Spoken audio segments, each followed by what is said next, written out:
5 minutes. उपसभापति जी, हम गृह मंत्रालय के कामकाज पर यहां चर्चा कर रहे हैं और मैं समझता हूं देश का जो गृह मंत्रालय है उसका प्रमुख काम है देश की एकता को बनाए रखना, सामाजिक सद्भाव को बनाए रखना। ये पूरा देश एक घर है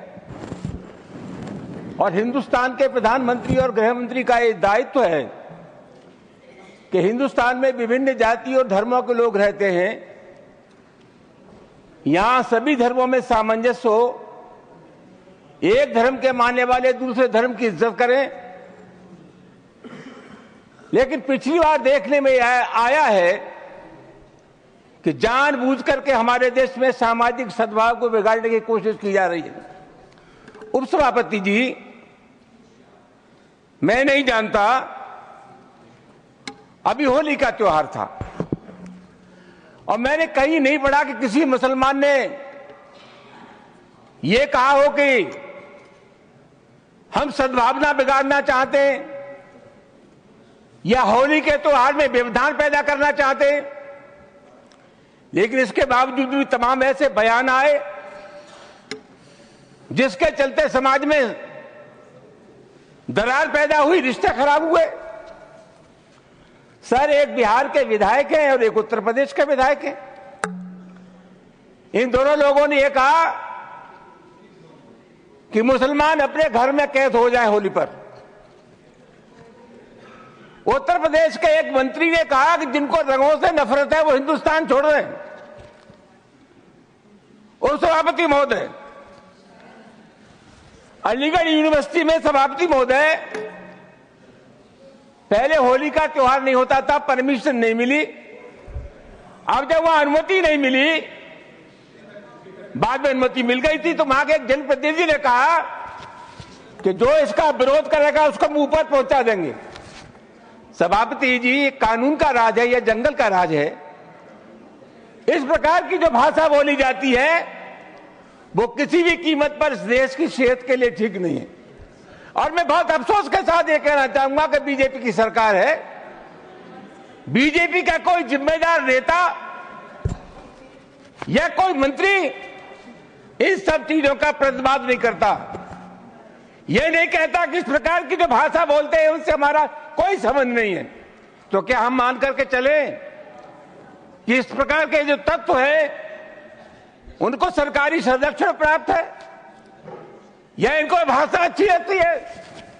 सभापति महोदय, बार बार कहा जाता है और अभी कहा गया कि जो लोग होली में के त्योहार पर होली नहीं खेलना चाहते, और जैसा मैंने कहा जिनको रंग पसंद नहीं है वो हिंदुस्तान छोड़ दें। उपसभापति महोदय, मैं आपके मार्फत से जानना चाहूंगा, ये देश किसी के बाप का देश है? हिंदुस्तान में विभिन्न जातियों के धर्मों के लोग रहते हैं। इस देश की मिट्टी पर जितना अधिकार हिंदू का है उससे कम अधिकार हिंदुस्तान के मुसलमान का है। राष्ट्रीय आंदोलन में हिंदू, मुसलमान, सिख, ईसाई सब लोगों ने तिरंगे झंडे के नीचे एक कौम बनाई। आखिरी मुगल बादशाह जफर, उसके बेटों का सर कलम कर दिया गया, बादशाह जफर के पास भेज दिया गया और अंग्रेजों ने कहा दमदमे में दम नहीं, अब खैर मांगो जान की, यह जफर ठंडी पड़ी अब तेग हिंदुस्तान की। बूढ़े बादशाह जफर ने कहा गाजियों में बू रहेगी जब तक ईमान की, तख्त से लंदन तक चलेगी तेग हिंदुस्तान की। सभापति महोदय, कौन है इसका ठेकेदार?